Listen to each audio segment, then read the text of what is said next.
Imagine saving for years to buy the car of your dreams, and when you finally get it, you find out that in the United States, it's completely banned. You can't register it, you can't insure it, and if you drive it, you could end up having your car confiscated by the government. Sounds absurd, right? Well, not only is it real, it's also more common than you might think. Today, I'm going to tell you the story of 5 legendary cars that are banned in the United States. Some for being too fast, others for being way ahead of their time, and some simply because the law doesn't know what to do with them. And at the end, a special case that's affecting thousands of drivers in Mexico. Get ready, because this isn't just any list. There's a warning disguised as a curiosity. Number 1. The Nissan Skyline R34 GTR, the Japanese dream you can't drive. There are cars that make you turn your head when you see them. And then there's the Nissan Skyline R34 GTR, a car that makes even people who know nothing about cars stop and stare in silence. But no matter how legendary it is, in the United States this icon is officially banned. Why? The answer is a mix of bureaucracy, safety, and a touch of legal tragedy. In the late 90s, Japan was at its peak when it came to automotive engineering. And from that golden era emerged a monster with the soul of surgical precision. The Skyline R34 GTR, released in 1999. This wasn't just another Japanese sports car. It was the car that redefined what it meant to be fast, stable, and technologically advanced without costing millions. The R34 featured an Atessa ETS Pro all-wheel drive system, along with an active differential control system and, most futuristic for its time, a multifunction display in the center dashboard that showed you data like turbo pressure, lateral acceleration, lap times, and more. It was literally a track computer with a license for the street in Japan. But in the United States, things were very different. Despite its growing fame thanks to video games like Gran Turismo or movies like Fast and Furious, the Skyline R34 was never certified by Nissan for the US market. The problem? It didn't meet the safety standards required by the NHTSA, the National Highway Traffic Safety Administration, nor the EPA's emissions regulations. And here's the worst part.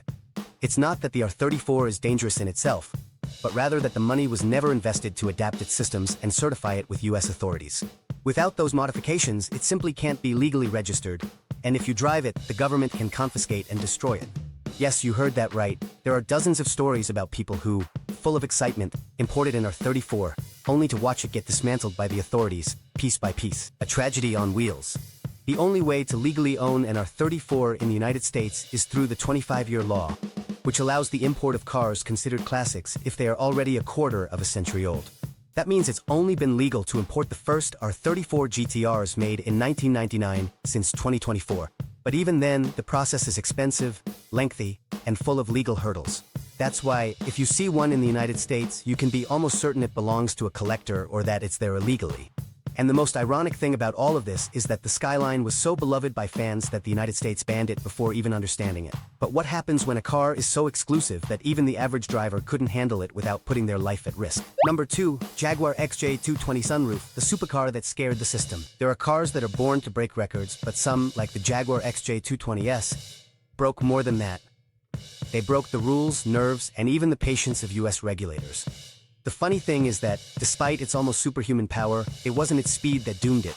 It was the fear of what it could do with that speed. The story of the Jaguar XJ220 is a mix of British madness, unfiltered ambition, and unrestrained speed. In 1992, this supercar burst onto the scene as one of the fastest cars ever made. It reached 343 kilometers per hour, something unimaginable at the time for a street-legal car. But the version we're interested in today is even wilder, the XJ220S, an ultra-exclusive variant of which only 6 units were ever made worldwide. This model was created by TWR Tom Walkinshaw Racing, the same team that brought Jaguar to glory in endurance racing. What did they do with the original XJ220? They made it lighter, reinforced it with racing components, turned it into an even sharper beast, and unleashed it on the world with no filters. The XJ220S had a carbon fiber body, a recalibrated suspension for the track, and a 3.5-liter twin-turbo V6 engine with over 680 real horsepower. It was basically a missile on wheels. And that was exactly what caught the attention of the US authorities. You see, this kind of car didn't just demand something from the driver, it challenged them. It had no traction control, no ABS brakes, no airbags. It was pure power with no filter. And at a time when safety and emissions regulations were starting to get stricter, the XJ220S stood for the exact opposite: raw, uncompromising speed.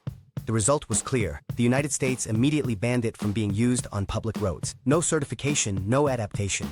It was simply banned, not just for technical reasons, but because the authorities considered it far too dangerous to be driven among regular vehicles. And it wasn't just a matter of numbers. An average driver behind the wheel of a car like this was seen as a risk in itself. It's no coincidence that even in Europe, where it was legal, only collectors and experienced drivers dared to push it to the limit.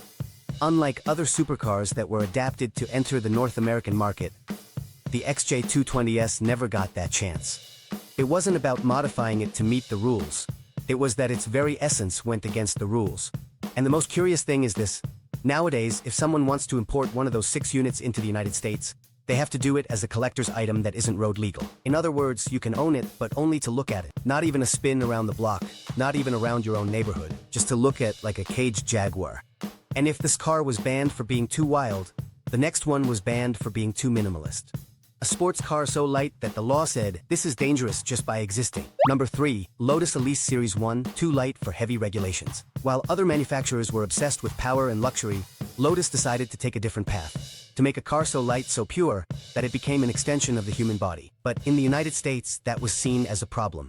In 1996, Lotus launched a sports car that went against all conventions. The Elise Series 1, a tiny car with rounded lines, no hardtop, no power windows, and none of the comforts you had come to associate with sports cars. But that was exactly its charm. The Elise was a return to the essentials. Featherweight, direct steering, minimalist bodywork. Its name comes from Elise Ardioli, the granddaughter of the then president of Lotus, but its spirit was 100% radical engineering. This British speedster weighed just 725 kilos. That's right, you heard that correctly. That's less than many current compact cars. And even though it only had a modest 1.8-liter engine with 118 horsepower, on the track it could humiliate cars with 3 times the power, thanks to its extreme agility and ultra-low center of gravity. The problem? Precisely that, its purity. The Lotus Elise Series 1 was banned in the United States for not meeting multiple safety regulations.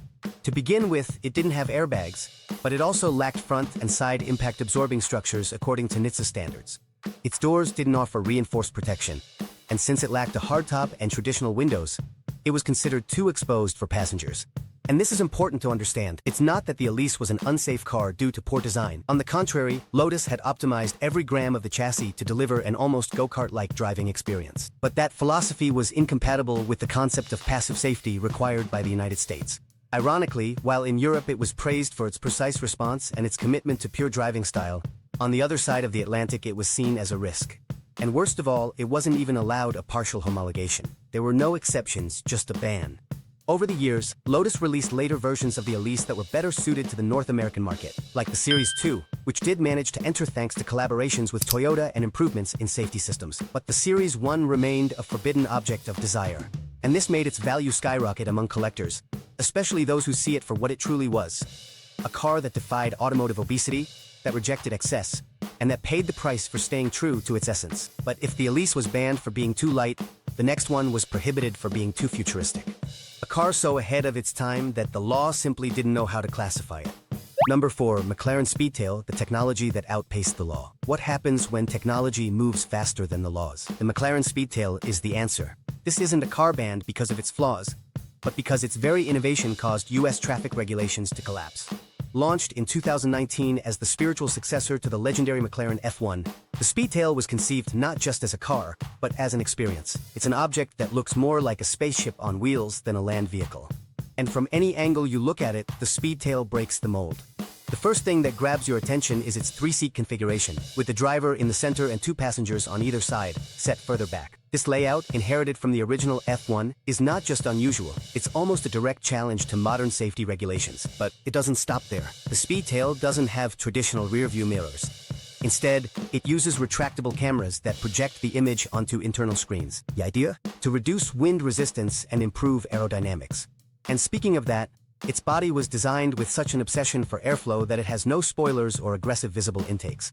Everything is clean, fluid, minimalist, almost clinical. The result? A hybrid hypercar capable of reaching 403 kilometers per hour, with a powertrain that combines a 4-liter twin-turbo V8 engine and an electric motor. In other words, a masterpiece of British engineering. So why is it banned in the United States? Because none of those innovations, not the central driving position, nor the camera-based side mirrors, nor the lack of side airbags in the outer seats, comply with the NHTSA's federal safety regulations. The big dilemma here is that the law isn't prepared for cars that completely break the traditional mold. There are no crash test protocols designed for cars without physical mirrors or without a conventional B-pillar. And since the Speedtail wasn't built in large numbers, only 106 units were produced. McLaren wasn't willing to invest millions to adapt a version to meet US regulations. But McLaren found a legal loophole. They registered the Speedtail under the Show or Display program. What does that mean? You can import and register a unique or historically significant car, but only for private exhibitions or special events. Road use is restricted to less than 2,500 miles per year. In other words, you can own one, but you can't use it freely. It's a trophy on wheels that you can't really take out for a drive. So in the United States, the Speedtail is only partially allowed. It's a compromise between this is illegal and this is just too amazing to ban completely. And here an uncomfortable question arises. Is the law holding back the evolution of the automobile? When a car is banned not because it's unsafe, but because it's too advanced, maybe we shouldn't be asking why it was banned, but rather why we're still regulating with rules from the last century. But if the McLaren was banned for being too futuristic, the next one was prohibited for being, quite literally, a weapon in the wrong hands. A car so powerful, so untamable, that the United States said, this can't be allowed on our roads. Number 5, TVR Cerbera, the unleashed beast. If cars had souls, the TVR Cerbera would have been born fearless and with an insatiable thirst for speed. It was brutal, unpredictable, and visceral. A sports car so wild that the United States didn't dare let it loose. In the 90s, while many brands were adapting to the new rules of the game, more safety, more electronic controls, more comfort, TVR decided to go in the opposite direction. The British brand's philosophy was clear. No ABS brakes, no traction control, no electronic assists, just the machine and you, period. The Cerbera, launched in 1993, was the symbol of that rebellious spirit. A coupe with aggressive lines, a monstrous engine, and an unpredictable personality. And when we say monstrous, we're not exaggerating. Its most powerful version, the Speed 6, had over 400 horsepower and could accelerate from 0 to 100 km/h in just 2.6 seconds. Back then, that was the territory of Italian supercars that cost 3 times as much. But that wasn't the only risk with the Cerbera. Its handcrafted construction, while exciting, also came with consequences. The interiors were rustic, the finishes were rough, and reliability, well, that was part of the challenge. But what worried US regulators the most was something else. Its instability. You see, without electronic assists and with that level of torque, the Cerbera was a beast that was hard to control even for experienced drivers. And unlike brands like Porsche or Ferrari, TVR didn't have a department dedicated to certifying cars for international markets. That meant there were no versions adapted to meet NHTSA regulations or EPA emissions standards. No airbags, no electronic brake distribution, no stability sensors. Just you and the machine. And even though that sounds romantic, for the authorities it was a clear no thank you. On top of that, there was the uncertified construction of its chassis, the use of materials untested under international standards, and a non-existent support network in the United States. The conclusion was inevitable. The TVR Cerbera is banned from use on public roads in the United States. It can only enter as a collector's car, with no possibility of driving freely. And so, this untamed beast was left out of the game in one of the world's most important markets. But the most curious thing is that, over the years, the Cerbera has gained cult status. Not because of its perfection, but because of its extreme imperfection. It's the car that demanded respect, attention, and courage. And that, in an era where everything is assisted, automated, and predictable, has become a luxury. Because sometimes, what's forbidden isn't what's broken, but what refuses to obey. You don't need to have a McLaren Speedtail or a Jaguar XJ220S to run into the law. Sometimes, just crossing the border with a used car is enough to get stuck in a legal limbo that no one ever explained to you. In Mexico, millions of people have chosen for years to import used cars from the United States, many of them without meeting the official import requirements. These vehicles are popularly known as chocolate cars. And even though the term might sound cute, the reality is far from sweet. These cars usually enter the country without proper legalization, without paying the required taxes, and, most importantly, without meeting the minimum safety standards required by Mexican law. We're talking about vehicles that often lack ABS brakes, airbags, proper lights, or even a verifiable history. Some are models that were considered total losses in the United States and resold without any oversight. Others couldn't even be legally driven in their country of origin. For years, local governments tolerated their presence for social and economic reasons. But in 2025, everything changed. The Mexican government announced a total ban on legalizing new chocolate cars, citing 3 main reasons: road safety, environmental impact, and tax losses. The result? Starting this year, they are completely banned from being regularized. Even those who already owned one could face severe restrictions on driving them, especially in major cities. This has sparked a major debate. Is it fair to ban an affordable alternative for thousands of people who can't afford a new car? Or is it necessary to tighten the rules to ensure a safer and more sustainable vehicle fleet? There isn't a single answer, but what is clear is that banning vehicles isn't just an issue for luxury supercars. It also affects the average person who just wants to get around. Cars have always been more than just machines. For many, they're symbols of freedom, ambition, and dreams that move on wheels. But as we've just seen, even the fastest dreams can crash into an invisible wall: the law. Today you learned about cars that have been banned not because they failed, but because they were different. Some for being too fast, others for being too simple, and some even for being way ahead of their time. Now tell me, which of these banned cars hurt you the most? And which one would you dare to drive, even if it was illegal? I'll be reading your comments. The most interesting thing is that, even though the reasons might seem technical or legal, behind every ban there's a story of fear, control, and sometimes misunderstanding.